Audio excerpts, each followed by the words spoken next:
আড়ং থেকে কেনা আমার মেয়ের পুরনো জামার অংশ দিয়ে বানিয়ে ফেললাম একটি শখের চুড়ি। ফ্যাব্রিক চুড়ি তো সবাই আমরা পরি, বিভিন্ন ট্রেডিশনাল শাড়ির সাথে পরলে কিন্তু দারুণ মানায়। তো সেখান থেকেই চিন্তা করলাম যে এই ফেলে দেওয়া অংশগুলো ফেলে না দিয়ে এটা কীভাবে কাজে লাগানো যায়। তো দেখুন আমি চুড়ির বেজে এভাবে করে গ্লু অ্যাপ্লাই করে নিয়েছি সামান্য কিছু অংশে। এরপর কোনাকুনিভাবে কাপড়টা বসিয়ে দিব ভিতরের পার্ট থেকে। এভাবে কোনাকুনি বসিয়ে টান টান করে জাস্ট কাপড়টা কোনাকুনিভাবে একদম টান টান করে চুড়ির বেজের ওপর পেঁচিয়ে যাও। এভাবে খুব ধীরে সুস্থে কাজটি করতে হবে। একটু পরপর গ্লু অ্যাপ্লাই করতে হবে, অল্প অল্প জায়গা জুড়ে গ্লু অ্যাপ্লাই করতে হবে, আর খুব চেপে চেপে টেনে টেনে কাপড়টি লাগিয়ে নিতে হবে।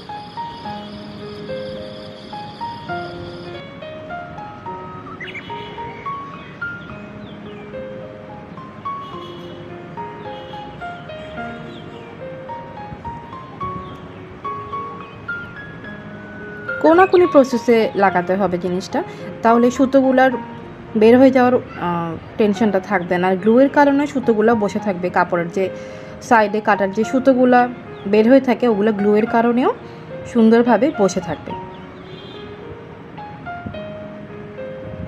আমি একটু পরপর গ্লু অ্যাপ্লাই করে করে কাপড়টা বসিয়ে নিচ্ছি। এই তো প্রায় শেষ হয়ে এসেছে। এন্ডিংটা একটু আমরা ভালো করে খেয়াল করব, কারণ অনেক সময় এন্ডিংয়ের সময় ডাবল কাপড়ের লেয়ার পড়ে গেলে জিনিসটা হাতে লাগে, যখন আমরা পরবো তখন হাতে একটু অস্বস্তি লাগার একটা সুযোগ থেকে যায়। তো সেক্ষেত্রে আমরা একদম মাপ মতো কেটে নিয়ে দেন এন্ডিংটা গ্লু দিয়ে আটকে নেব। এই যে দেখুন, ব্যাস হয়ে গেল।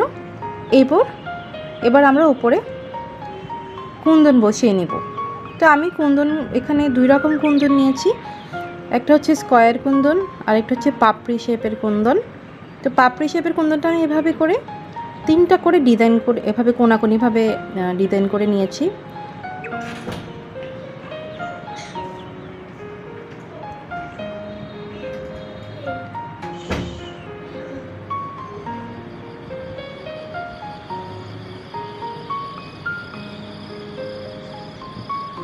ব্যাস হয়ে গেল কুন্দন বসানো। যে আমি আগের বানানো চুড়িটা দেখিয়ে দিচ্ছি।